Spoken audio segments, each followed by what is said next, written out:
Ladies and gentlemen, welcome back to another episode. I'm your host, Culture Shock.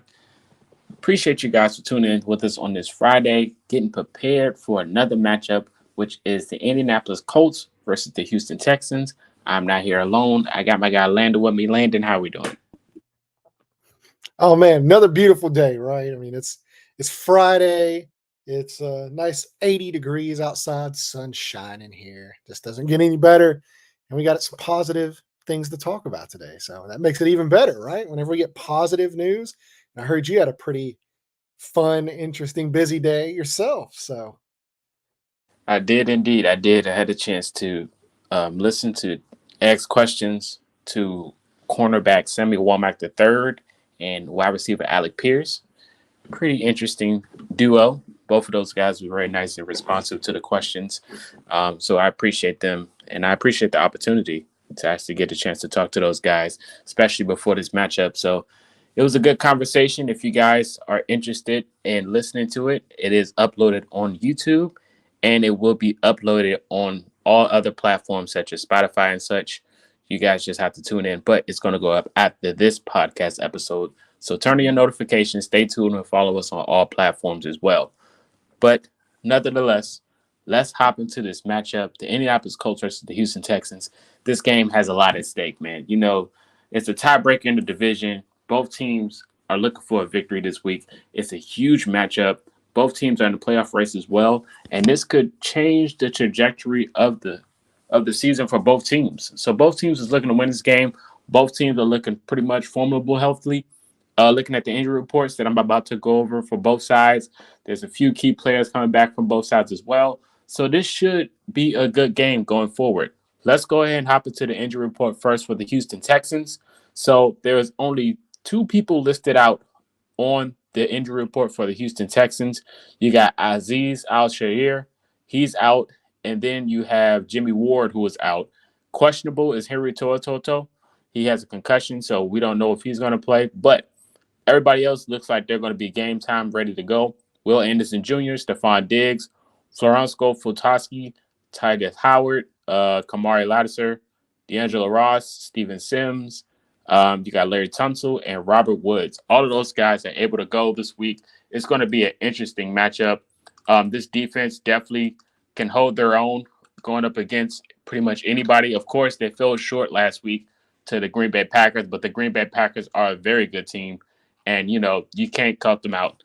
Going into the injury report for the Indianapolis Colts, before we give you guys the details, there are only two people listed out as of now on this list, which is a positive sign due to the grocery shopping cart list that they're usually having. But all of these guys look like they're going to be ready for this game. The two players that are out, they have a long extended injury. Just want to clarify that. Jannard Avery and Jalen Carles. Both of those guys are going to be out this week. But the players that are available, Josh Downs, Ryan Kelly, Chris Lamons, Michael Pittman Jr., Braden Smith. DeForest Buckner is still questionable, but I'm pretty sure he might be full of go. Jonathan Taylor's returning. He's going to be back this week. You got Ashton Doolin.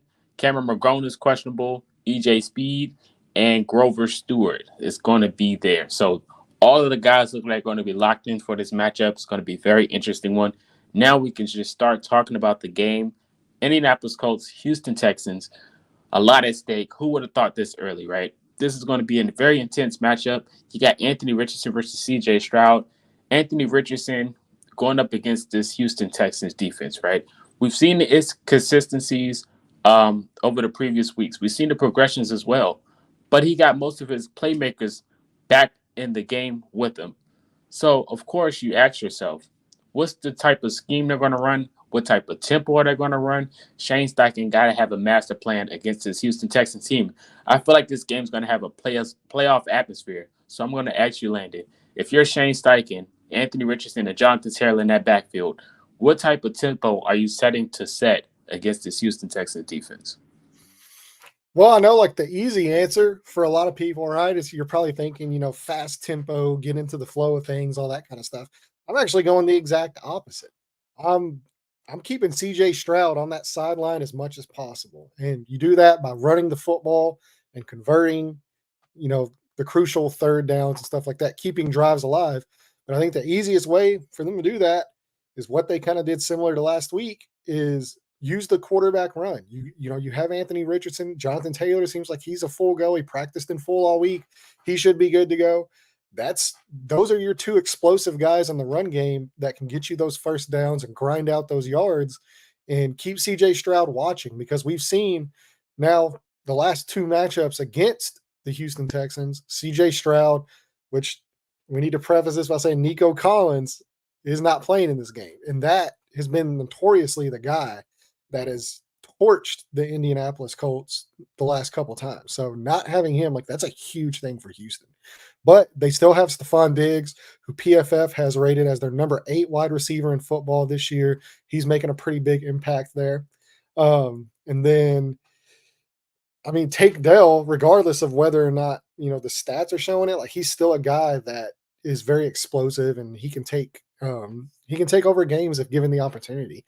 Luckily, I think the Colts, their secondary has been playing really good, here recently. So it's all about making CJ Stroud uncomfortable. It's all about making CJ Stroud watch from the sidelines, not being able to get into a rhythm. And I think you do that by controlling the clock. Maybe not go for all these explosive shot plays and these quick 3 and outs. Try to control the clock. So that's the way that I would attack it. Obviously, Shane Steichen's a million times smarter than I am when it comes to football.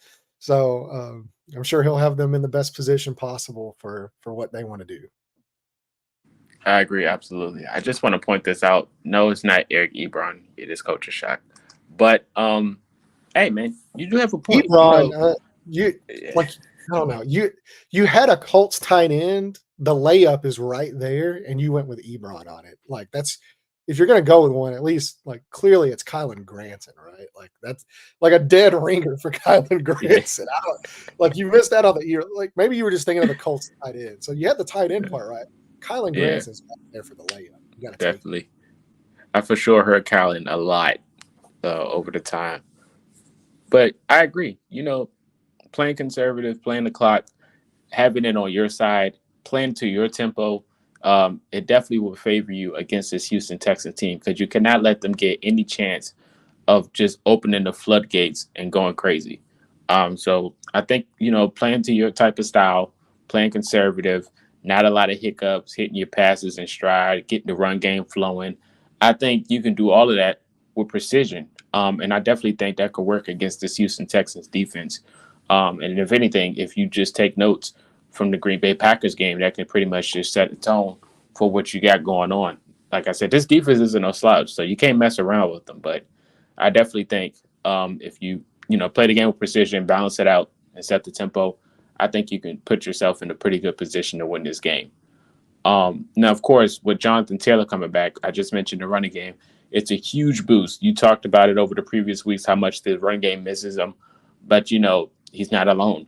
We just seen last week with Anthony Richardson having those QB reads or running the football, those QB runs. It was beautiful, 14 carries, but now he's going to be splitting it with Jonathan Taylor.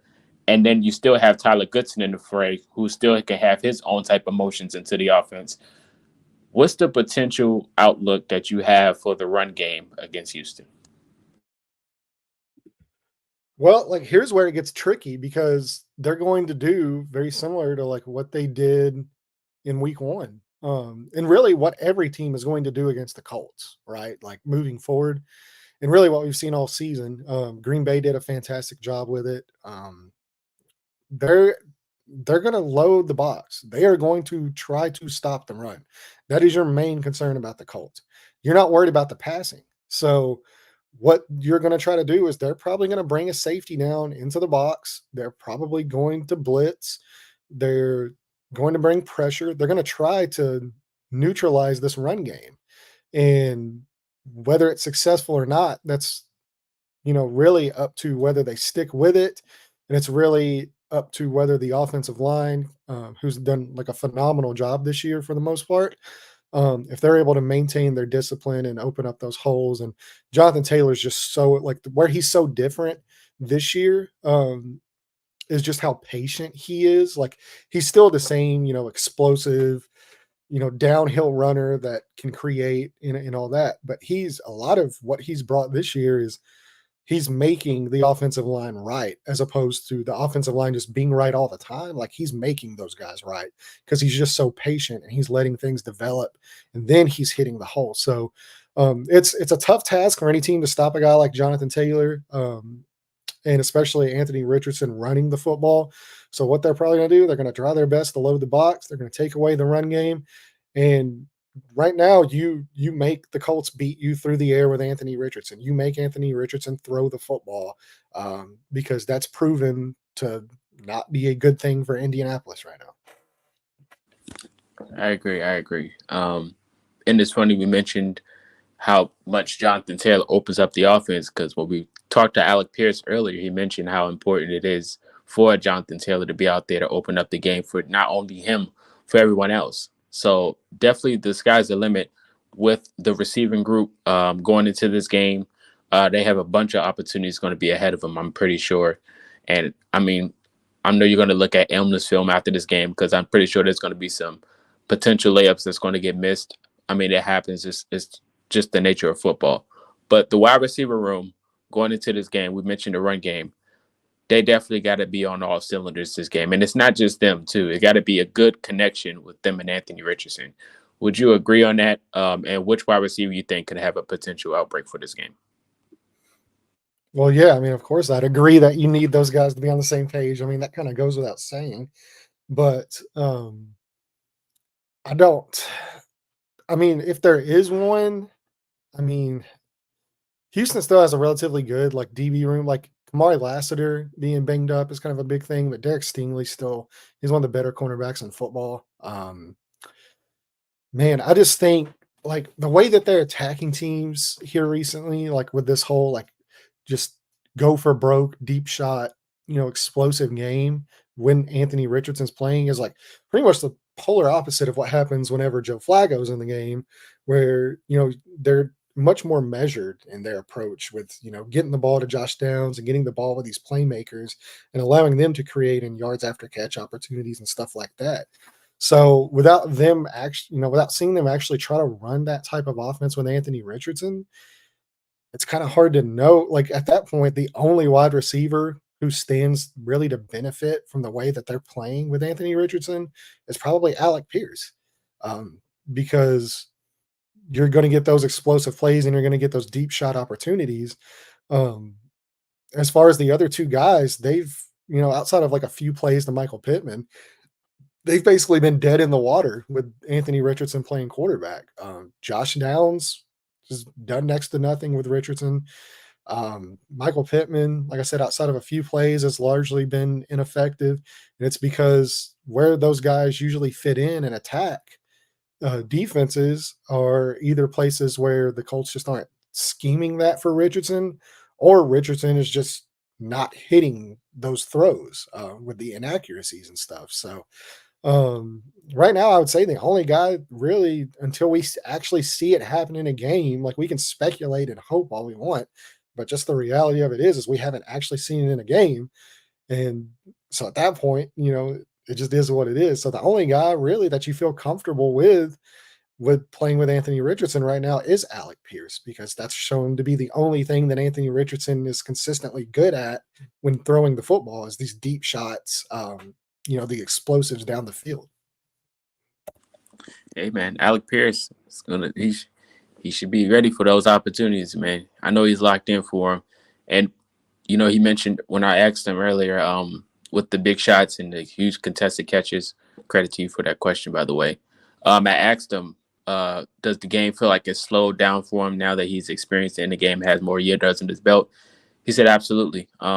Due to certain teams not changing up their scheme, just having a very vanilla type system that is going to be like repeated every year. It's kind of easier for him to know where he goes and catching the football and things of that nature. So hey, it's gonna be definitely should be an interesting one. I know a lot of fantasy people were excited to see Alec Pierce's media availability because a lot of people have him on their fantasy team, which is hilarious. But it should be a good game for them moving forward. Another thing, the tight end room. I know you mentioned Josh Downs and those guys. The tight end room, Marley Cox been having himself a solid season so far.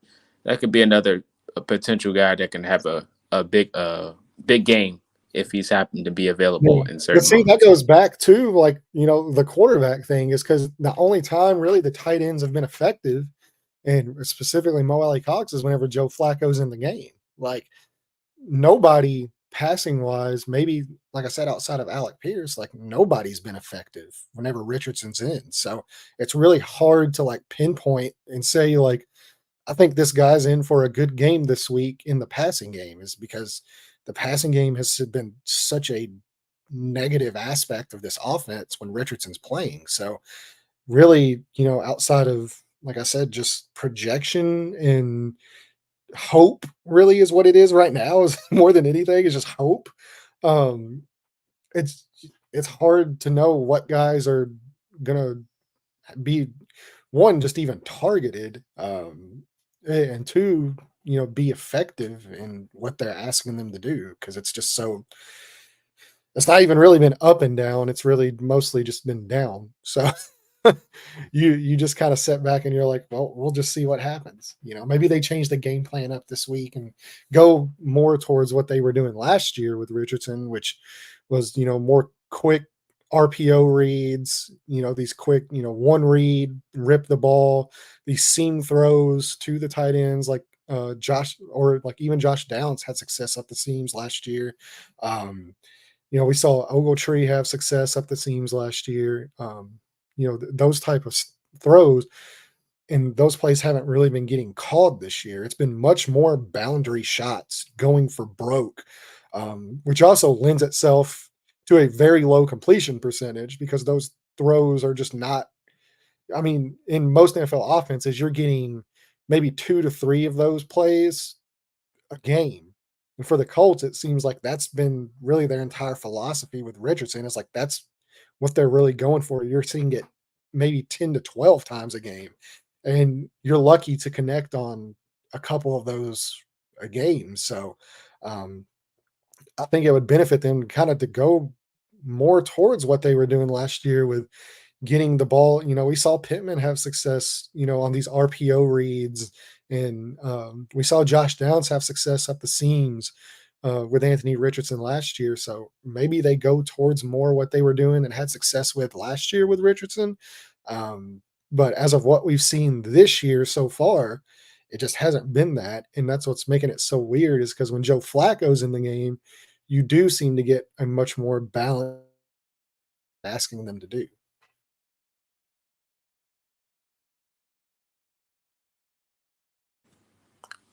That's true.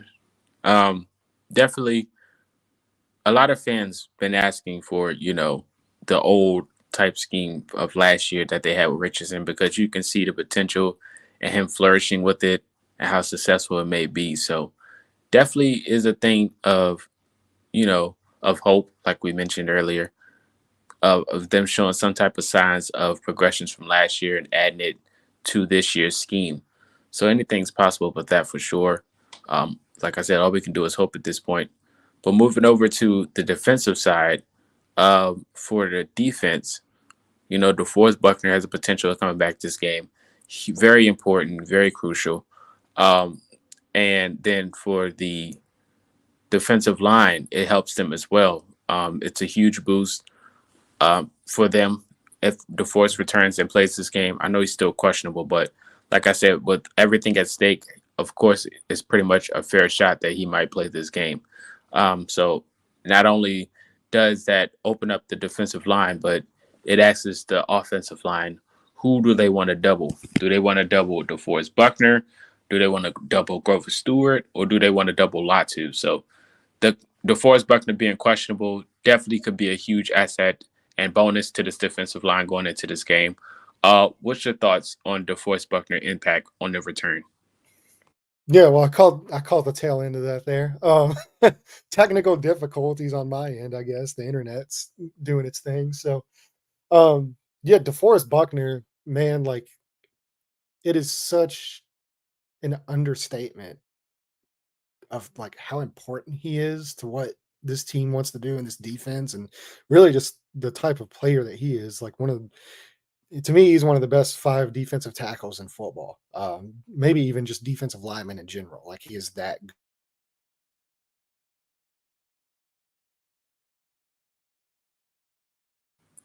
Yeah, he's super important, super important.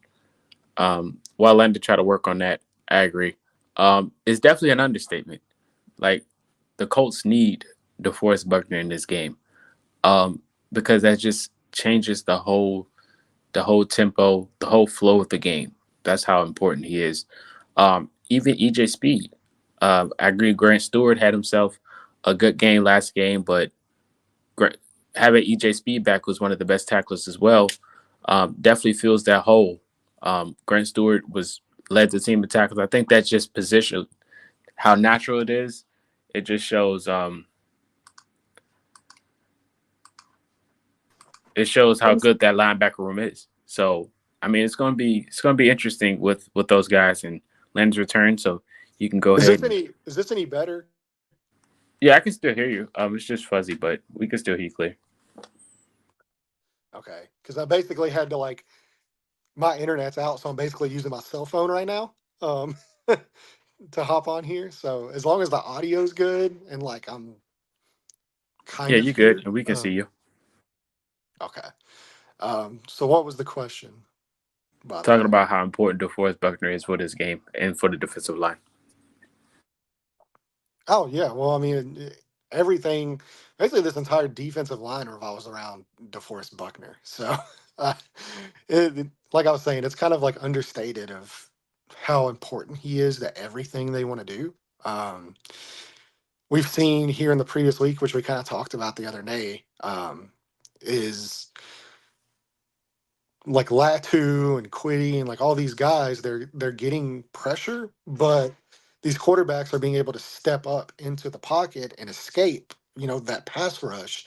And that's largely due to the fact that DeForest Buckner is not there and, you know, he's basically not crashing the interior. So getting a guy like that back, I think this not only boosts obviously what the interior of the defensive line wants to do, I think it boosts also the edge rush and like guys like Latu and Pay and Dio, they also stand to benefit from this.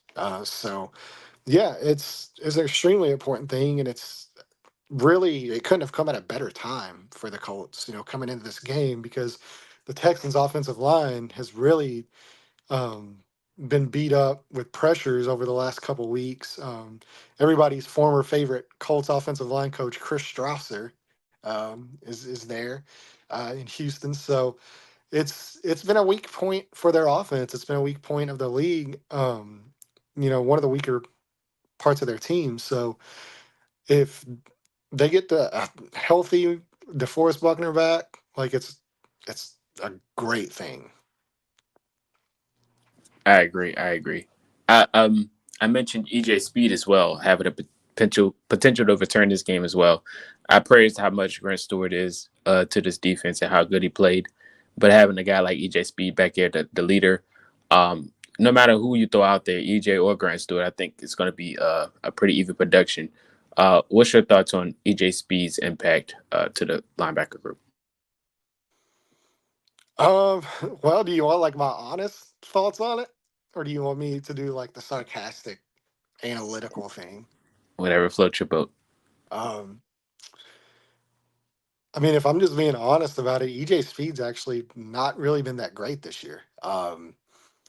He's struggled mightily, especially in coverage. Like he's technically been one of the worst coverage linebackers in football. He's not terrible against the run, which it's been a down year for that for him as well. But he's missed quite a few tackles. It just hasn't been there this season yet.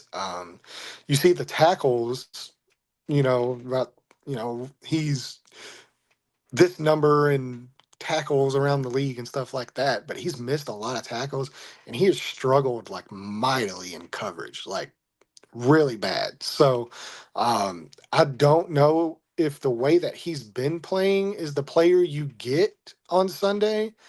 I don't necessarily know if it's a positive thing.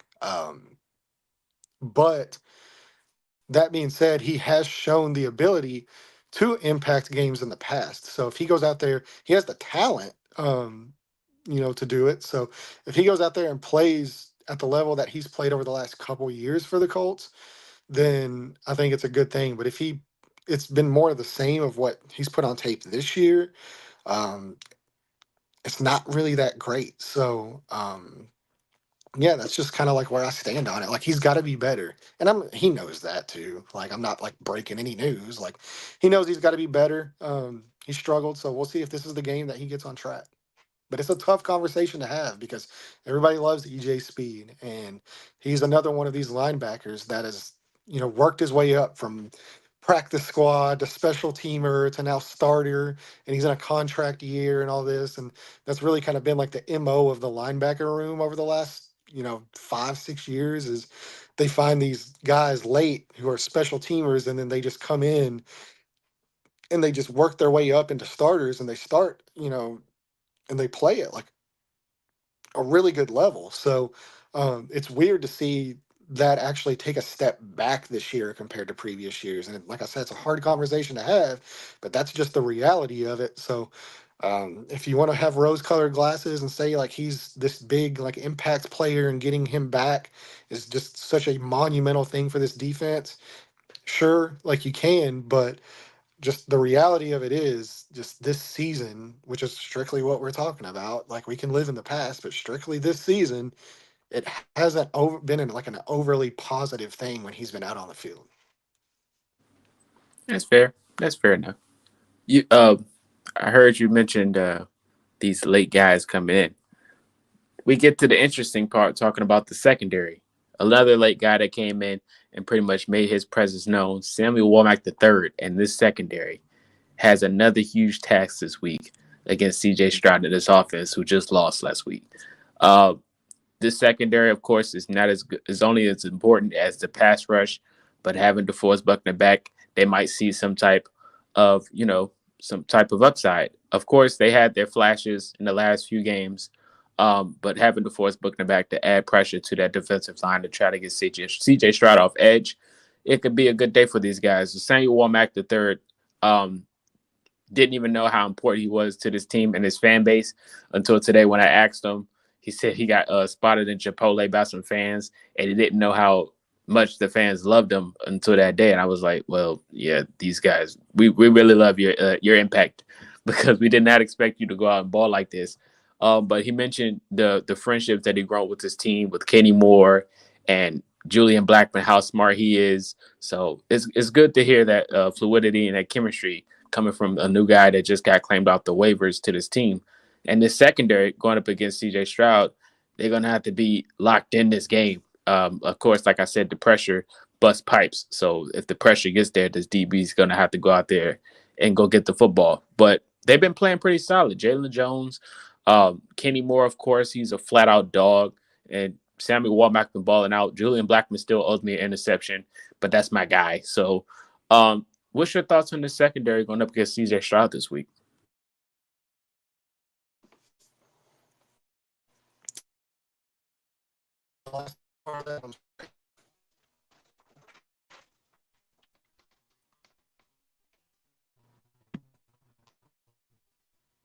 Can you still hear me? Yes, sir. Could you repeat the last part of that question? I was saying, what's your thoughts on the secondary going up against CJ Stroud this week? Yeah, well, I mean, the secondary, like for all the love that they've been getting, and it's like rightfully deserved. Like they've been phenomenal over the last 2 or 3 weeks. Um, but that being said, like this is a whole different ball game, right? Whenever you're going up against CJ Stroud, like this isn't, Will Levis, this isn't Tim Boyle. Um, this is a guy that he can make you pay because of his ability to put the ball in very, very tight windows. So it doesn't matter, which we also, I mean, which is how they won the game in week 1. We all saw, like, I mean, that was perfect coverage from Jalen Jones on that conversion. I mean, the coverage doesn't get any better, and it still just didn't matter because of one, Nico Collins, who's not playing in this game, which we touched on, but just where CJ Stroud placed that ball, it just didn't matter. So, yeah, this is probably outside of CJ Stroud in week one, this is their toughest test of the season so far. Um, they failed in week one. They failed that test. They let Nico Collins dominate. They let CJ Stroud throw for a bunch of yards again. When they were actively game planning to stop him from doing that, it still didn't work. So we'll see how the game plan changes. Obviously, Joe Mixon had massive success in week one. In that first half, he just completely took over the game. They controlled the clock.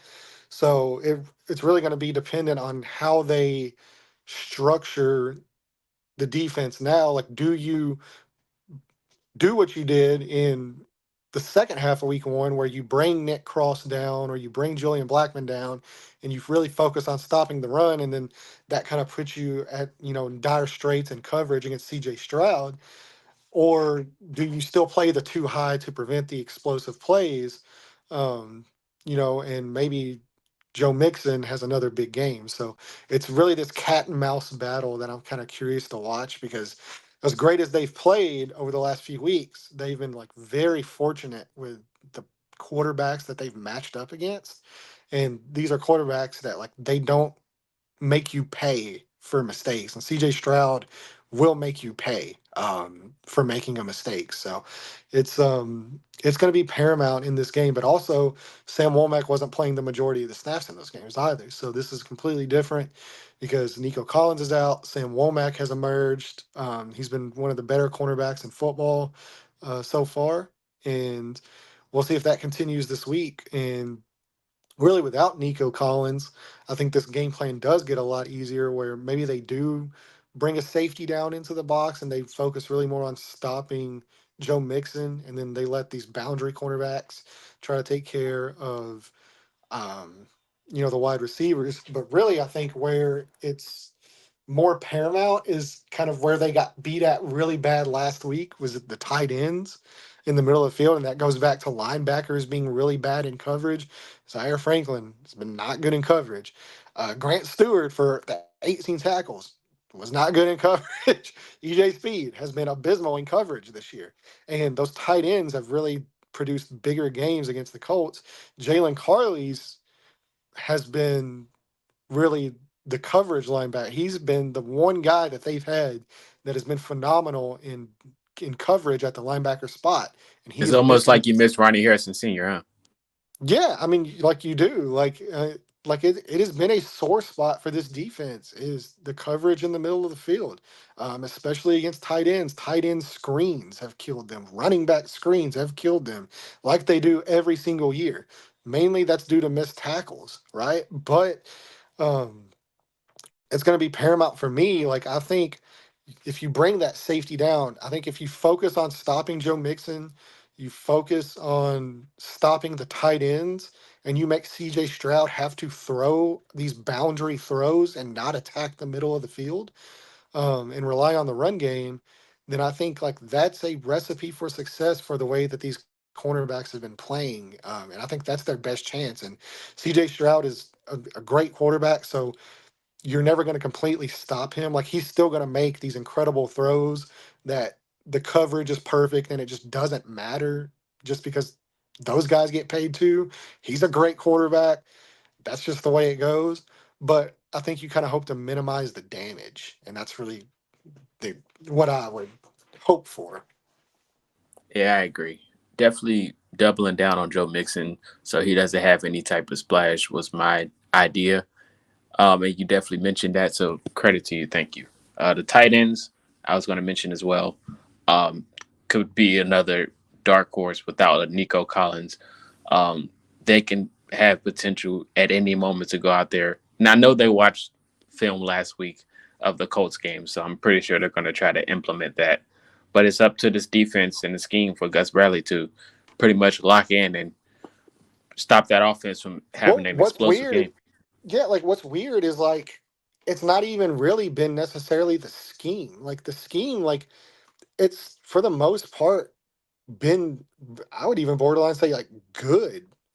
As far as like putting these guys in the position to make plays, they have just missed so many tackles, that it's really the players that need to be the ones that execute.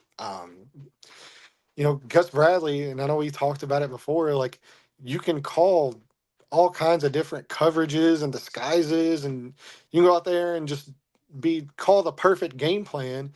But if these guys are missing tackles and they're not where they need to be and there's miscommunications, like it just there's nothing you can do about that as a defensive coordinator. Like you're just dead in the water. So this week, like maybe more paramount than any week since week one. This is the week where like you can't afford to miss tackles. You can't afford to let Joe Mixon get loose and miss, you know, run game fits. You can't afford to let these tight end screens kill you because you missed a tackle. You can't afford the coverage bust, miscommunications on the back end where a guy gets wide open behind you, like what happened with Nico Collins in week one. Those are things like, and the Colts were right there in that game. Like they very easily could have won that game. And those are the plays that lose you games. And now going into Houston, like they don't have the luxury of being in Lucas Oil Stadium this week. They're going to be in Houston, where they've largely been really successful. The Colts have had a lot of success in Houston. So um, I think if you want to win this game, you just can't afford those mistakes, those mental lapses on the defensive side of the ball. That old saying was don't play with your food. So it's gonna be an interesting matchup for sure, man. I do, of course, we all have faith in the Colts winning this game. I'm looking for them to start some type of win streak before we get that rough stretch. But Oh, we're winning hitting the one rough game, stretch. This is the rough stretch. Like we are in it. This is the start of the rough stretch. This game, and then you've got Minnesota, and then I believe you've got Detroit after that, and then the Jets and the Packers. Like, or no, you've already played the Packers. Um, what's the other team? You've got Houston, Minnesota, Detroit, the Jets, and there was one more in there. The Bills, Buffalo. You got Buffalo in there too. So like that's the next 5 weeks. Like the rough stretch has started. So if they have any postseason aspirations, which I know they do, if they have any aspirations um, on winning this division, one, I think you need to win this game. And two, I think through this 5 game stretch, if you can come out of it with at least 2 to 3 wins in this 5 game stretch, I think that's really where you need to be at. Like if they can end the next 5 games, if they can be 500 going into the last part of that season where the schedule gets much easier um, to end the year, they have a shot because they've got a kind of a rough go of it too here, over the next few weeks. So, um, and we've seen them drop a couple games. So they've got a much tougher schedule than the Colts do to finish out the year. So this is the money right here. The next 5 weeks, starting this Sunday, this is where you need to make your mark. And if you can get through this stretch with a 500 team, I think you have a shot to win the division and get into the playoffs. amen, amen. I agree, and I'm glad my TED talk is starting as well of the Vikings and Jets. But that's a conversation for another day. Of course, I won't start now. But like I said, it's go time now. It's either put up or shut up. So the Colts got to go out there and put up, or else it's going to be one of those lonely years of football for Colts fans. And I know we're used to that. And they're never pleased with greatness anyway. So it's going to be a good matchup. It really is. I was talking about being this game. The Colts got their game adjusted. The Colts and Vikings game got scheduled to prime time. I feel like this game could definitely be one of those two because I feel like it's going to be a heavy hitter. But it's going to be interesting for sure, man. Like, I don't know if it, I don't know if it's going to be high scoring or low scoring. What do you think? Uh, I don't necessarily know if it's going to be a shootout, just mainly because the Colts passing offense under Anthony Richardson hasn't really been that good, so it's hard to get into shootouts whenever the majority of your success comes with running the football. Um, so yeah, I don't necessarily think it's going to be high. Like if it is high scoring, I think that favors Houston. Um, so you should hope that it's not a high scoring game.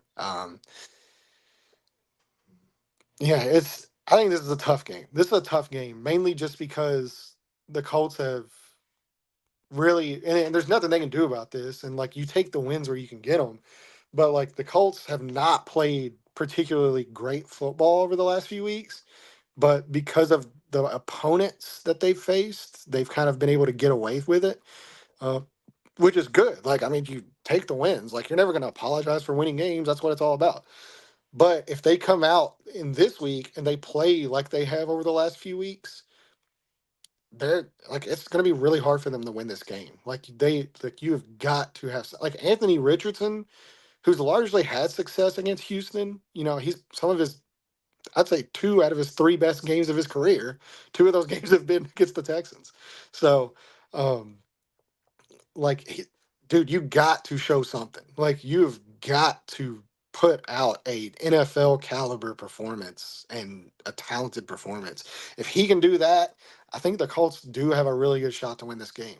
But if Richardson plays like he has over the last week and like the Green Bay week and like all that, and it's more of the same from the quarterback position, it's going to be really hard for the Colts to win this football game. Amen. Amen. But you guys definitely tune in for our reaction to the game on Tuesday. Almost messed up. On Tuesday, 5 Eastern. It should be a good one. You guys stay tuned. Have a safe weekend. Enjoy the rest of your week. Again, I will upload the media availability for Alec Pierce and Sammy Womack III on all other platforms. It is up on YouTube right now. So if you want to watch it and hear those guys' thoughts on the questions, feel free to tune into that. But that is Landon. This is Culture Shock. You guys stay safe. Enjoy your weekend. And we will see you guys next time.